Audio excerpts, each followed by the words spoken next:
보면 이렇게 돼 있잖아요. 바둑판 무늬처럼 우리 교과서에 이게 컨시더 인간적인 배려를 1부터 9까지, 그다음에 이니시에이트 생산이나 과업을 얼마나 독려를 할 것이냐 1부터 9까지 해서 81개를 만들어냈는데 다섯 가지 대표적인 스타일을 이제 리더십 용어로 제시를 한 거거든요. 요게 뭐 무기력형, 무관심형, 무기력형이고, 요거는 CC형, 컨트리 클럽, 침묵형, 이거는 타협형, 중도형, 요거는 과업형, 일만 강조하는 거죠. 요거는 뭐 단합형 또는 팀형이라고 하죠. 팀형, 단합형, 팀형. 둘 다. 이게 제일 이게 좋다는 거거든요. 그런데 이런 거를 타고나지 않아도 이런 식의 있던 사람도 얼마든지 후천적으로 노력을 해서 이렇게 될 수가 있다는 거예요, 결국. 5번의 답은 3번입니다. 6번은요. 과업 구조, 과업의 성격, 관계, 상급자의 지위, 권력, 상황. 이게 바로 요거예요. 요 세 가지 상황 변수. 답은 1번입니다. 휘들러의 상황 적응 이론. 자, 7번 잘못된 거. 휘들러의 1번 유리 불리한가. 2번 유리할 때는 틀렸네요. 유리 불리할 때는 과업이에요. 중간일 때 인간 유심이에요. 중간일 때.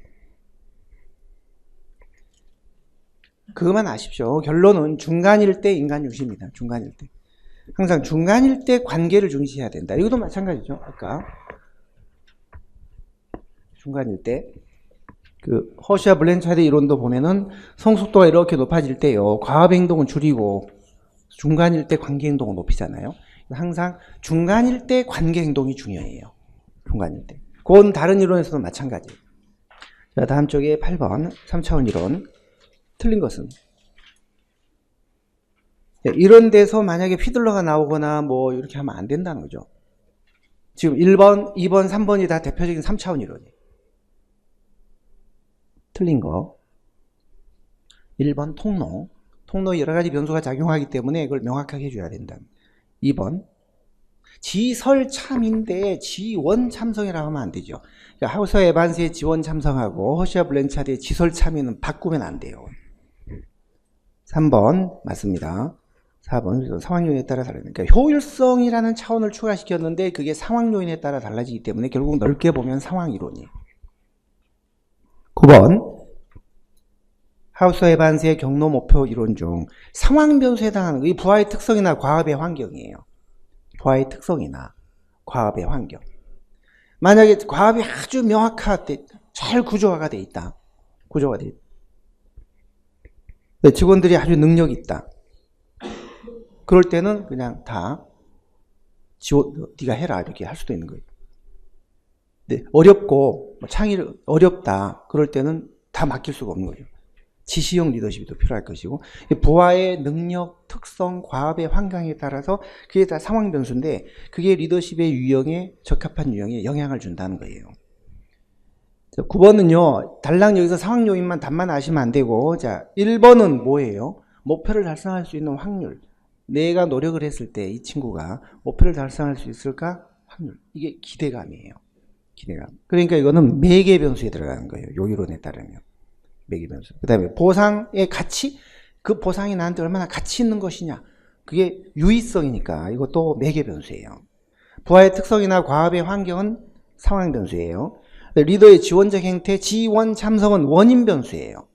네 가지 스타일은 원인 변수. 그 다음에 부하들의 만족도나 근무 성과로 이제 이어지는, 이거는 결과 변수예요. 결국 리더의 다양한 행동 스타일이 결과 변수로 이어지는 과정에 여러 가지 변수들이 작용하는데, 통로에, 통로상에 그런 것들 다 고려해야 된다는 거죠. 3번이에요. 이제 10번에 성숙도가 제일 높을 때 지설 참의만 생각하시면 돼요. 위임 또는 위양 또는 분권형이라고 돼요. 위양이라는 게 권한을 위임하고 이양한다는 걸 합쳐가지고 위양이라고 하잖아요. 근데 위임은 일부 위임한 거고 이양은 전부를 주는 거잖아요. 원래 우리가 분권의 방식은 두 가지. 권한을 아래에다가 주는 방식이 위임하고 그 다음에 이양이라는 개념이 있어요. 이양. 위탁은 뭘까요? 위탁. 위탁? 위임과 위탁은 같은 뜻이에요. 위임과 위탁은 같은 뜻인데 위임은 아래로, 아래 기관한테, 그러니까 중앙에서 지방으로 또는 소속기관으로. 위탁은 수평적으로. 정부가 민간 단체한테 뭐 권한을 줄, 그건 위임이 아니에요. 위탁이에요, 위탁. 요식업협회한테 식당의 청결 상태를 니들이 확인해라. 규제, 그걸 이제 간접 규제라고 하잖아요. 그런 거는 권한의 위탁이라고 하지, 위임이라고 하네요. A 부처가 B 부처에 그것도 위탁이에요. 위탁. 위임은 아래로.